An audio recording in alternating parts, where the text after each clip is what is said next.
Herpes genital. Muchachos, en herpes genital, acuérdate que el herpes genital puede ser causado por tanto el virus herpes simple tipo 1 como el herpes simple tipo 2. El herpes simple tipo 1 se asocia en el 90% de las veces al herpes orolabial, que es este que están viendo en pantalla. Ojo, el herpes genital en un 10% de las veces también podría ser causado por el herpes simple tipo 1. Es decir, que si yo veo esta lesión por herpes en la boca y digo, esto es un herpes orolabial, yo sé que en el 90% de las veces este herpes orolabial es herpes simple tipo 1. ¿Eso qué quiere decir? Que el 10% restante podría ser herpes simple tipo 2. Y a la inversa, en la región genital, si yo veo estas lesiones, pero en la región genital, yo digo, ok, en la región genital yo sé que el 90% de las veces es herpes simple tipo 2 y el 10% restante podría ser herpes simple tipo 1. Entonces, cuando pienso en herpes orolabial, pienso preferentemente en el 1. No es exclusivo, pero sí el más frecuente. Cuando veo en la genital, pienso preferentemente en el herpes tipo 2. No es exclusivo, pero sí el más frecuente.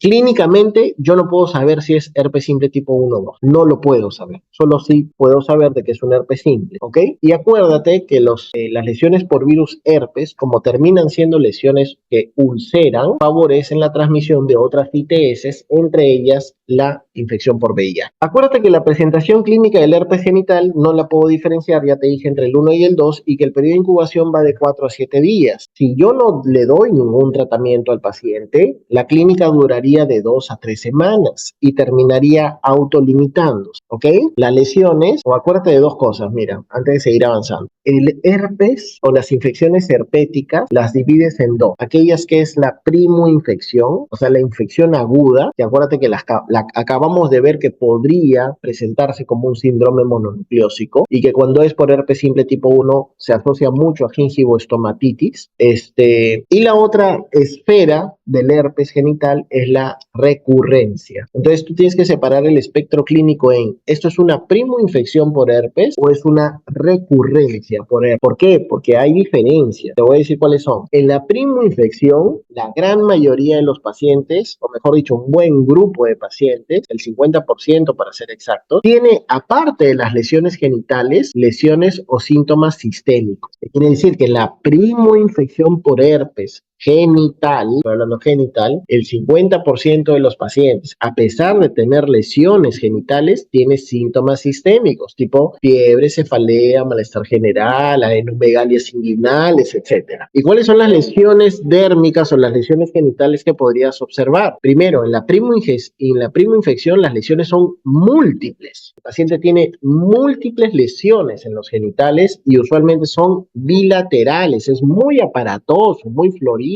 El paciente tiene eritema, pápulas y luego forman las clásicas vesículas que se ven como, no sé, pues como pequeñas, como un racimo de uvas, porque se agrupan, ¿no? Es como un racimo de uvas y luego se esfacelan, dejan una úlcera que duele y luego forma costra. Entonces pasa el paciente de vesícula a úlcera y luego costra. Y en la primoinfección tiene síntomas sistémicos.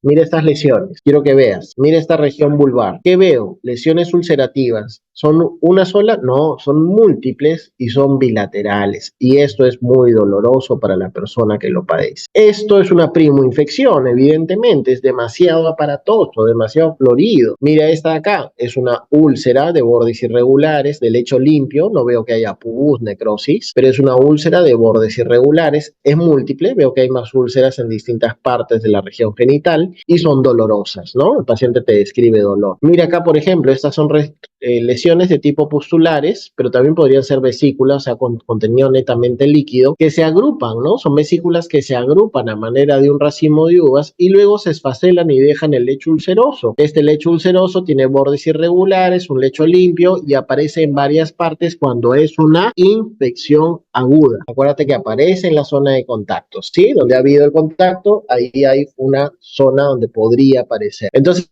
eso es la primoinfección o la reactivación la infección aguda por virus de herpes simple. Pero es muy distinta la reactivación. Acuérdate que una vez que una persona tiene el virus de herpes simple, ya se queda con el virus de herpes simple por el resto de su vida. Es un virus que tiene la capacidad de reactivarse en algunos momentos específicos, sobre todo cuando el sistema inmune por N razones se deprime. Entonces, las recurrencias que tienes que saber, que son menos severos que el episodio inicial, no son tan aparatosas, no son tan floridas, no son tan sintomáticas, ya no tienes los síntomas sistémicos. La recurrencia ya no viene con fiebre, cefalea, malestar, ganglios, no, ya no, esa era la primoinfección. La recurrencia ya no suele tener síntomas sistémicos. Las lesiones ya no son bilaterales, suelen ser unilaterales, ya no son las típicas úlceras dolorosas, sino pueden tener presentaciones no convencionales, tipo fisuras, escoriaciones, etc. Y una recurrencia tiende a resolver espontáneamente o se autolimita sin tratamiento en un periodo de 5 a 10 días. Un dato importante, entonces, si te das cuenta, una persona que tiene primoinfección por virus herpes es muy diferente de una que reactiva. A veces la persona con primoinfección viene con toda la ansiedad de que así va a ser cada vez que tenga herpes y que va a dolerle de esa forma y va a ser tan aparatoso. No, no va a ser así. Cada vez va a ser menos intenso, menos severo, sin síntomas sistémicos, y sobre todo tienes que decirle al paciente que el primer año es el de más riesgo de reactivación. Más o menos el 20% de los pacientes, o mejor dicho, el 90% de los pacientes que tienen virus herpes tipo 2 reactivará durante el primer año de la primoinfección. Hay un grupito de pacientes que reactiva con demasiada frecuencia, un 20% reactiva 10 o más veces por año, pero dile esto al paciente: el primer año es el peor. Después del pasado el primer año, los porcentajes de reactivación tienden a descender con el tiempo. Otro punto importante es que mucha gente piensa que la infección por virus herpes simple solamente es contagiante cuando tiene lesiones ulcerativas. Eso no es del todo correcto. Es cierto que cuando hay lesión ulcerativa, el riesgo de contagio es mucho mayor, sí, correcto, pero también no existiendo lesión alguna sobre la piel, hay un riesgo de contagio. Ojo, por si acaso. Entonces, mira estas lesiones, si te das cuenta, pues ya no es todo lo aparatoso que tenía la primoinfección. Tienes, por ejemplo, lesiones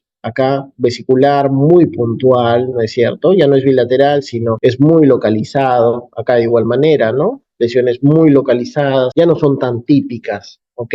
Una asociación con el herpes neonatal es que la transmisión vertical del herpes es mucho más frecuente durante el parto, ¿no? A través del canal del parto, más riesgo con el herpes simple tipo 1 que con el 2, y podría traer una morbilidad importante en los infantes, que en casos severos podría asociarse sepsis neonatal con compromiso multiorgánico, ¿ok? Solamente un dato para que lo tengas presente. ¿Cómo hago el diagnóstico? Bueno, aparte del cuadro clínico que te he descrito, con todas las excepciones en la primoinfección versus la reactivación, es muy importante que pida serología, tanto para herpes simple tipo 1 como para herpes simple tipo 2, al paciente, y si tuviera la pareja o va con la pareja, a la pareja también. Entonces, el herpes simple tipo 1, bueno, va consistente con el herpes genital o no genital, es decir, el oro-labial, y el herpes simple tipo 2 siempre es consistente con herpes genital. ¿Ok? Entonces es muy importante pedir la serología para el abordaje, no solo diagnóstico, sino también consejería al paciente y a la pareja. ¿Con qué lo trato? Depende, ¿no? Si es una primoinfección o es una recurrencia. Esa es la primera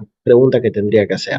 Acuérdate que las primoinfecciones y recurrencias siempre tienes a disposición estos 3 antivirales: aciclovir, valaciclovir o famciclovir. Si es primoinfección, más que tomarte las dosis del antiviral, mira, si es primoinfección, lo trato por un periodo de 7 a 10 días, independientemente del antiviral que use. Y si es una recurrencia, generalmente lo trato por menos tiempo, que puede ser desde 2 días hasta 5 días más. Un grupo de gente, un grupo de pacientes, es un grupo pequeño, no es la mayoría, tiene demasiadas recurrencias, tantas recurrencias que ya empieza a repercutir en su quehacer cotidiano, en su esfera psíquica, alguna gente se deprime, y son recurrencias que son demasiado frecuentes, es decir, el paciente deja el antiviral y a los 2 días otra vez está con el episodio. Y a pesar que ya pasó el primer año desde la primera infección, sigue con estas recurrencias a esta periodicidad. Para este grupo de pacientes con ese nivel de recurrencias, existe algo que se llama terapia antiviral supresiva. ¿Qué quiere decir? Que se le da el antiviral de por vida, pero a dosis mucho menores. Por ejemplo, podrías usar valaciclovir 500 miligramos, o sea, una pastilla, una vez al día. También hay valaciclovir de 1 gramo que se puede dar también una vez al día, o sea, sea que es una pastilla o de 500 o una pastilla de 1 gramo una vez al día de forma indefinida. Entonces, la terapia supresiva, que quiere decir terapia indefinida, es para ese grupo de pacientes en donde las recurrencias son demasiado frecuentes y que el paciente ya, digamos, tiene demasiada repercusión, no solamente física, sino también psíquica. Entonces, se entiende que es una entidad que no la podemos curar, pero sí la podemos controlar, tan igual que la hipertensión arterial, por ejemplo. No la puedo curar, pero la puedo controlar tomando una medicación de forma indefinida. Muy bien, muchachos. No sé si tengan alguna duda o pregunta con respecto a este último rubro referente a las infecciones por herpes simple, tanto tipo 1 como tipo 2. Doctor, en las gestantes no se da famciclovir, ¿verdad? No, le das solamente aciclovir o valaciclovir. Gracias por la pregunta. Solo aciclovir o valaciclovir. Nada más. Sí. ¿Cuál era la serología para el diagnóstico de herpes genital? Solamente le pides IgG para herpes simple tipo 1 e IgG para herpes simple tipo 2. Si te sale IgG para herpes simple tipo 2 positivo, eso ya es diagnóstico de que el herpes genital es por este herpes simple tipo 2 y se acabó. Si te sale IgG para herpes simple tipo 1 positivo, bueno, puede ser causal de herpes orolabial y si el paciente viene con clínica de herpes genital, podría ser que esa clínica de herpes genital sea por el herpes simple tipo 1. Solo le pides IgG, herpes simple 1 e IgG, herpes simple tipo 2. En ese caso también había un periodo de ventana. Todo lo que sea con anticuerpos puede tener periodo de ventana. Y acuérdate que los virus herpes simple en primo infección podrían presentarse, aparte de las lesiones labiales, orolabiales, genitales, también podrían presentarse como un síndrome mononucleósico en primo infección. Entonces, la serología, que es en base a anticuerpos, también podría tener un periodo de ventana. Ok, chicos, que les vaya muy bien. Gracias por su atención.